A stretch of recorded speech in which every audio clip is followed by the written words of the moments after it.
ndakatora vakomana vaya vasingazivi kuti ndoda kuti vaite sei. Ndobva ndaenda bathroom matinoshandisa kugeza. Ndikati aba mune simba ndoda kuti mumire apa. Mukusana wangu ndoda kuti mbondikweshawo kumusana. Mukati ndiri mandaza ndiri kuna mukaradzi kuMount Darwin. Ndikati Mount Darwin ndokusha kwangu ndiri kuuya. The mortuary of pathological lies, vendetta, vilification, and an assassination of character.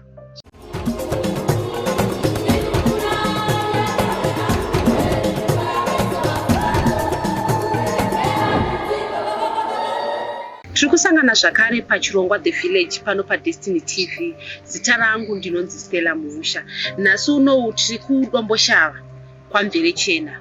Uko kwatauya kuzoona baba vanonzi vachiri seri mushure mekunge taona nyaya yekuti vari kutsvaka rubatsiro. Saka tauya kuti titaure navo tinzwe kuti rubatsiro rwavari kuda kutsvaka nderwei. Okay. Chekutanga ndechekuti handina post yandakanyora. Point number 1.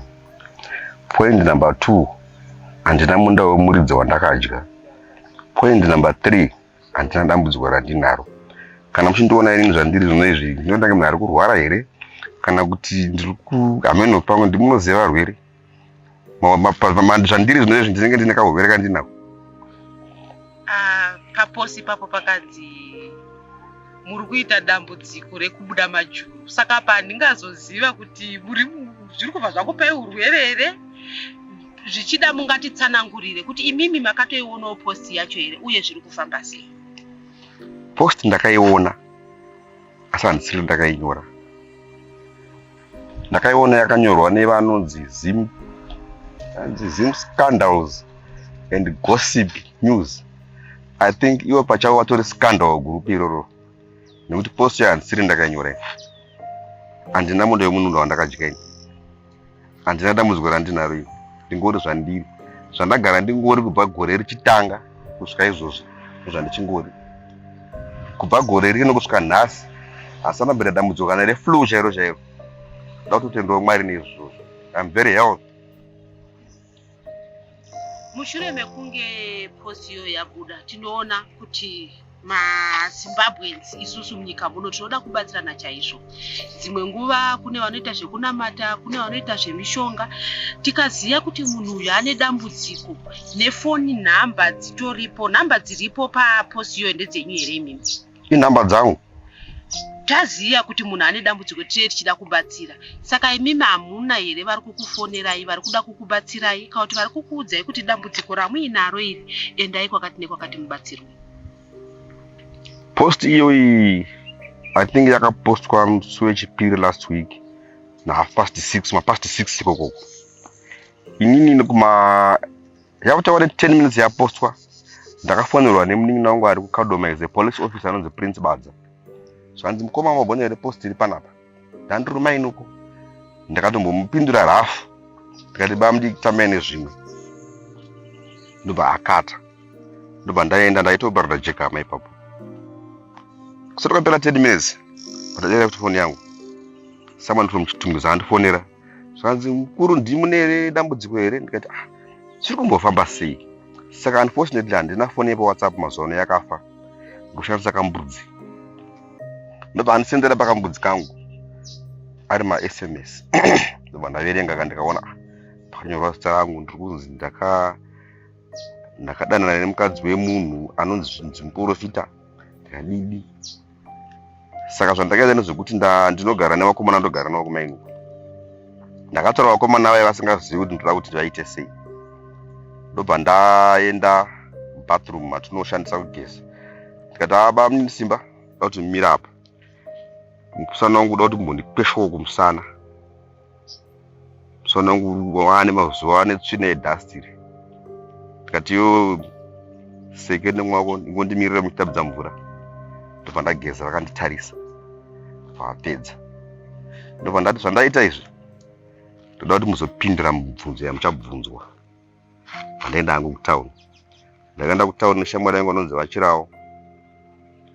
So ndoita business rangu, chimaketa products angu, masasa kudi. Ndaitodriver mota yachirawo wacho ndini. Saka day iroro ndofunga ndakapedzera ndati Chirawo, imbodriver iwewe. Ndangodaira foni. After every 10 minutes ndakafonerwa ndofunga neng'anga dzemuZimbabwe dzinosvika 100. Maprofita umwe kunda mapanda akati ndorapa ndiri mvura hakuna chinokona pandiri. Ndikati kwa hakuna mvura yacho zvaisiri kunaya kanzai kuno kuiriko uyai chete. Ndikafonerwa nemwe anga ari kuchipinge achataura mazita awo. Ndikafonerwa nemwe aiti ndiri mutonga ndiri kubhinga pandiri hapana chinokona. Mumwe akati ndiri kuBite Bridge. Mumwe akati ndiri maZibaizic ndiri kugokwe. Vese vachifona. Mumwe akati ndiri Mandaza ndiri kuna Mukaradzi kuMount Darwin. Ndikati Mount Darwin ndomusha kwangu ndiri kuuya. Andi muri kunzwa. Ndakasvika musi wechitatu ndichifonerwa chete. Kana nazvino chiri kungofonerwa. Mamezi achipinda mufoni mangu. Vamwe vaida kubatsira zveshuwa, vamwe vaida kuseka, vamwe vaida kundinzwira tsitsi. Zvese zvaiitika izvozvo pandiri. Inini ndikutoona ndakaona namba idzodzo ndikafona mukandidaira. Pamakatanga kudaira runhare rwangu makabvunza kuti muda kuuyawo kuzoona majuru here. Ndikati hongu, ndoda kuuya kuzoona majuru. Saka nhasi unotauya kuuya kwataita tatiri tiri kuuya kuti tizonzwa kuti majuru aya ari kufamba sei. Asi imimi muri kuti imimi mauya pano kuzotaura kuti hamusiri imi makanyora uye hamuna dambudziko iroro. Handi muda kuona majuru. Muri kuona pachura ndopanogara majuru ipapo. Majuru agare pamunhu. Sana inazanda kure kusika ndaita koko. Sana bona juru ishamba pamunhu. Ndatombobvunzwa namwe wakomana vakuseni pandaenda apa anonziranga. Achiti mudhara tumuzwa kuti mune majuru. Ndobva chera juru chake so chiri padhuze pachigaya pake. Ndikati kuraya ndo majuru aya. Kana uchiona kuti ndine churu cherawo tuone majuru iwayo. Ina handina kana chinonzi juru chiri pandiri. Zvakukanganisa sei kuti panonyorwa zvinhu zvinoonekwa nenyika yese, kwete nyika ino chete, zvichida nevamwe vakatoendawo kure, nekuti kazhinji kacho pasocial media zvinhu zvinoenda kure. Zvakukanganisa sei zvichida kuhama kubasa mumagariro enyu? Zvandikanganisa zvikuru zvisingaite. Ndofunga ndaona post iyoyo ndakamboda kuignora. Pandakazonzi nevamwe wana ukaramba wakanyarara manje ka. Ona chafunga kuti ichokwadi. Ndakaendawo paulo pangu paFacebook. Mukaopena ulo yangu pakanzi chochirisera. Ndobva ndanyorawo ndikati no izvi zvakaitwa navanhu ava ka. Kanyora nechirungu ndikati it's a mockery of pathological lies, vendetta, vilification and an assassination of character. Hakuna zvinhu zvakadaro, manyepo akafa ari kutonhuwa zvawo. Kuda kuedza kusvibisa zita rangu necharacter yangu. Zvakaonekwa ndine mwana wangu ari kuuniversity ari mu3rd year akazondifonera manheru achiti ndaswera ndichichema ndangokufonera yafa ndaona Facebook post yenyu. Ndine mwana wangu mwe ari kuita chemical engineering kuti university koko 2 anangu ari university vese vakandifonera. Handimuri kuzona. Ndine mwana wangu ari kuruya ari kuita A level. Maticha akandifonera achida kunzwisisa because maticha akanondiziva. Handimuri kuzona. So I have got 3 vanasikana vakura vanogona kuenda pasocial media nevakomana vadiki vairi, asi maticha wese akandifonera achida kunzwisisa because kana kuri kuMount Darwin kwandobva I am a very popular figure. Ndiri munhu wekuti ndikapinda Mount Darwin nhasi ndinotoswera ndatobvunzwa zvese vanhu vachida kuziva. Saka zvakandikanganisa zvisingaite. I am a business person. Tinogaya matombo anogadzira vhimu sekutaura kwakaita munhu yechokwadi. Tinogaya vhimu yatinosupply macustomers edu ese. Saka ndakatofonerawo nemi customer yangu iri kambozuma uko vanzi vachiriseri zviko zvadaa kuona izvi kuti hakuna zvakadaro. Saka zvinhu zvakaita sekunditi kanganisei. I am also active in political circles. Zvokuti maseniors angu mupolitics akatondibvunzawo kuti chii chakuitika. Kuti basa mucharita sei muchibura majuru? Handiti muri kuzviona. Mungati here imimi pane wamunofungidzira kuti zvichida akaita izvozvo, pamwe wamakatadzirana naye kana kuti munhu ari kuda kungokukanganisai, pane here wamuri kufungira kuti akadaro? Ndofunga time yamasvika yemimika ndakuti endai muroadport ndo bhawa randinowanzonwira pano pamvere chena. It's a quiet bar. Imo muya sisana kuti taurai nawewe. Dai makatowabvunza kuti baba wandadzara nemunhu la. Indo ndikapinda muya aibhaya ndogara pakona. Totaka kunwa zvangu. ndimuri kuzoona kubasa kwangu kungori ne6 boys chete ndimuri kuzoona saka kuti ndifunge kuti ndakavatadzira here ndakatadzira vanhu kuno kubhava here mumazvere chete handisi kuonawo ndakatadzira here zvokuti musi wabuda nyaya iyi akandifonera iwo sister zvakanzi comrade wanoti comrade ndikati hai ndiri kutown asi muri kuya here kubhava nhasi handisiuya kubhava ndoya weekend itai kuti muuye mukasauya hameno zvenyu ndobva ndauya ka varume vanonwira imomo vese they are gentlemen of repute vamwe vambotya kundimhoresa vachiti vamwe tingaronge nevajuru saka muridzi webhaondo paanditi comrade imwe koti pamwe aida kuona kuti ndorigona here vana ridhudhudzira manapedza mananwa ndikatenge iri kuti pedzera mari asi muna nemajuru anongwa so vese vakauya pandiri vanzi comrade yainge yatibata iyi taakutodza kuti ndakakutadzira iwo ndiani wamakatadzira ndiani kati ndawa wandakatadzira iyi imi ndivo vandinonwa nawo bhiya muno pamwe pano wandakatadzirawo kubasa kwa pano wangu variko kana aripo ngaataurewo kumaodzaro inu kana aripo ngaataurewo inini handina wandiri kufungira hangu as of now pandakambetowo pfungwa nekuti nhingi nanhingi 3 vanhu vandakamboda kufungira zvangu nazvino ndichiri kufungira zvangu but kuti nditi ndingade kuzvisa ndichiite pesu maningi ndoona kuti zvingatipedzere nguva zvindipedzera nguva yebasa nguva yekuatenda kumhuri yangu nguva yekuita zvinhu zvangu chandichangoita chete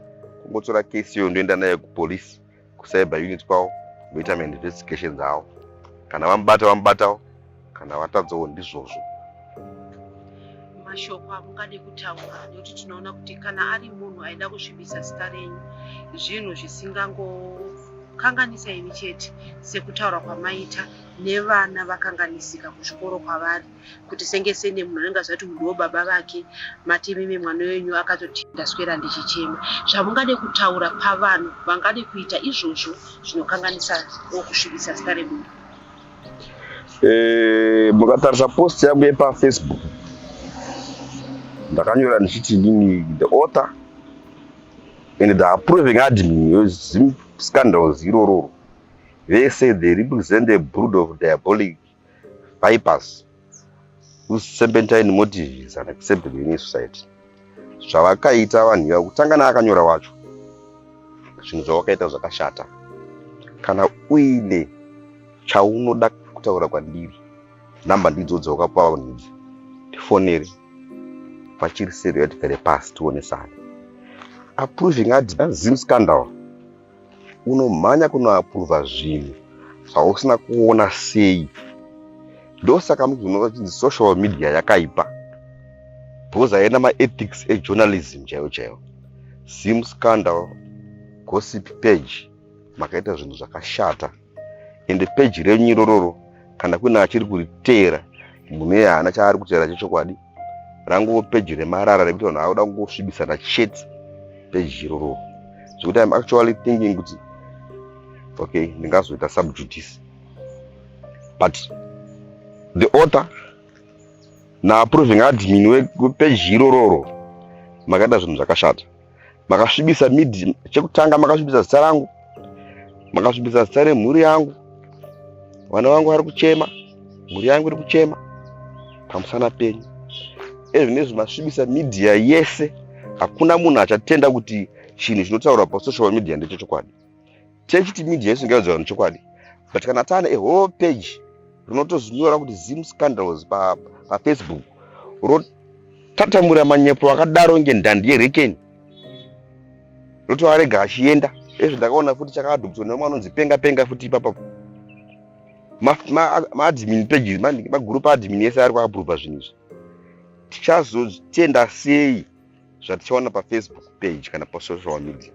Ini kubva nhasi ndakutongoti social media yese manyepo nekuti I have become a victim ye Facebook page. Taura na baba Chiriseri avo vati mufananidzo wakaiswa pa post, zita riripo, phone number dziripo, zvese ndezvechokwadi, asi nyaya yakanyorwa mukati ndeye manyepo.